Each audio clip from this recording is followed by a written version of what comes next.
ওরে বাপ রে বাপ, মঞ্জিনী সে কি করেছে, একেবারে বিস্কুটের প্যাকেটের ছাল খুলে ডিসপ্লে করছে। কেন বলুন তো? কারণটা কাস্টমারকে বিস্কুট গুলোকে দেখিয়ে বিক্রি করছে।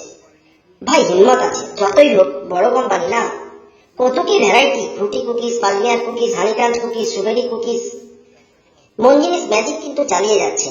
মঞ্জিনিস ব্র্যান্ড এবার নিয়ে এসেছে নিজের ব্র্যান্ডের ড্রিঙ্কিং ওয়াটার, পাইনাপেল জুস, কাঁচা আম জুস, গোলাপ জামুন, কেশর লাড্ডু, কাজু বরফি, সোনপাপড়ি, গুজরাটি ঢাকড়া ইত্যাদি।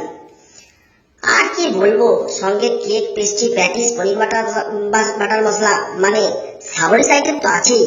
এবার তো বুঝতে পারছেন, রিলেটিভের বাড়িতে গেলে আর বিভিন্ন দোকানে যেতে হবে না, মঞ্জিনিসে গেলেই খেলা শেষ। আমি তো প্রায় যাচ্ছি, আপনারাও আসুন। আর কনফিউজ হবেন না, ভালো ব্র্যান্ডের প্রোডাক্ট খান, 2 পয়সা বাঁচিয়ে অসুস্থ হবেন না প্লিজ। পুরো তথ্যই আপনাকে দিয়ে দিলাম। এবার আপনি মঞ্জিনিসে যান, বেশি চিন্তা করবেন না, ভরসা রাখুন, আমি তো আছি।